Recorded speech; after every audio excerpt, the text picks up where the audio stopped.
కాంగ్రెస్ సర్కార్పై మాజీ మంత్రి హరీష్ రావు ఫైర్ అయ్యారు.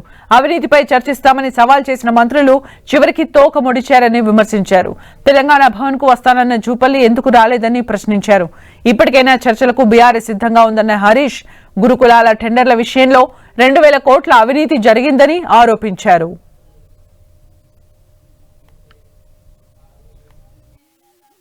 ఏదో గోల్ కొడతామనుకొని సెల్ఫ్ గోల్ కొట్టుకున్నారు. చర్చకు పిలిచినటువంటి ప్రభుత్వం కానీ మంత్రులు కానీ మరి మమ్మల్ని చర్చించడానికి ఫెసిలిటేట్ చేస్తారా, పోలీసులను అడ్డం పెట్టుకొని అరెస్ట్ చేస్తారా? ఒక మంత్రి గారేమో గౌరవనీయులు జూపల్లి కృష్ణారావు గారు తెలంగాణ భవన్కి వస్తాను, 8 లక్షల కోట్ల అప్పు చేయలేదని మీరు రుజువు చేస్తే అక్కడే రాజీనామా చేసి వెళ్తాను అన్నారు. మరి భవన్కి వస్తానన్న జూపల్లి కృష్ణారావు గారు ఎందుకు భవన్కు రాలేదు? ఇక్కడ కేటీఆర్ గారు మేమిద్దరం కూడా ఆయనకు స్వాగతం తెలిపి బొకే ఇచ్చి షాలు కప్పి చర్చించడానికి కుర్చీలు వేసి వేదిక కూడా సిద్ధం చేసి పెట్టాం. కానీ ఆయన తోక ముడిచారు.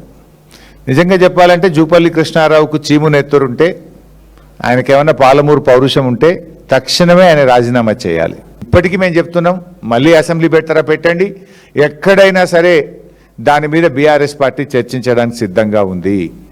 ఇవాళ జూపల్లి గారు తన సవాల్ను విసిరి తానే తోక ముడిచిండు. మేము రెడీగా ఉన్నాం. ఇదే జూపల్లి మాట మార్చి నేను భవన్కు రాను, నేను అమరవీరుల స్తూపం దగ్గర ఉన్నా అంటే కేటీఆర్ గారు కూడా అమరవీరుల స్తూపం దగ్గరికి వెళ్ళడానికి ప్రయత్నం చేస్తే ఆయనను కూడా వెళ్ళనీయకుండా పోలీసులను అడ్డం పెట్టి ఆపినారు. అంటే దీన్ని బట్టి అర్థం కాలేదా? సోమాజీ కూడా మేము ముందు సవాల్ వేసినాం, ఈడికే రా అని మేము జిద్దుకు పోలే. వాళ్ళు మంత్రులు, చలో గౌరవం ఇద్దాం, వాళ్ళు బిజీ ఉంటారు ప్రభుత్వంలో, వాళ్ళు పిలిచిన కాడికే వెళ్దామని మేము బయలుదేరితే మమ్మల్ని మా కార్లను పోలీసులు ఆపేసినారు. అఫ్కోర్స్ ఇలా నాకు హిట్లరే మార్గదర్శకం అన్న ముఖ్యమంత్రి, ఆయనే హోంమంత్రి, ఇంతకు మించి ఆయన ఇంకేదో చేస్తాడని మేము కూడా ఏం ఆశించట్లేదు. నిజంగా మంత్రుల సవాల్ నిజమే అయితే, ఆ మంత్రులు చర్చకు సిద్ధం ఉంటుంటే మమ్మల్ని పోలీసుల చేత ఎందుకు అరెస్ట్ చేశారు? నిజంగా మీరు చర్చకు సిద్ధం ఉంటే మమ్మల్ని గన్ పార్క్ రానియాలి కదా. ఈ టెండర్ల మీద చర్చ జరిగితే మీ అవినీతి, మీ బండారం బయటపడుతుందని ఇవాళ మమ్మల్ని అరెస్ట్ చేసి మీరు తప్పించుకున్నారు. 800 కోట్ల రూపాయలకు మీరు పిలిచిన టెండర్, 800 crores టెండర్. దీంట్లో ప్రముఖ పత్రికల్లో కూడా గురుకుల కిరాణా టెండర్లలో 200 కోట్ల గోల్మాల్ అని పత్రికలు కూడా రాసినాయి.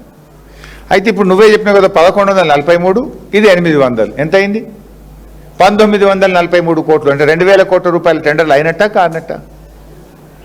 మరి నువ్వంటివి మొదలు 600, ఎక్కడ 2,000 కోట్లు అంటివి, మళ్ళంటివి 1143 అంటివి, మరి 800 కోట్లది ఏంది? ఈ టెండర్ బీఆర్ఎస్ ఈ కుంభకోణాన్ని బయటపెట్టిన తర్వాత, ప్రముఖ పత్రికల్లో వార్త వచ్చిన తర్వాత 15 రోజుల నుంచి ఈ టెండర్ను ఆపిపెట్టారు. ఈ 2,000 కోట్ల టెండర్లలో అవినీతి జరుగుతూ ఉంది.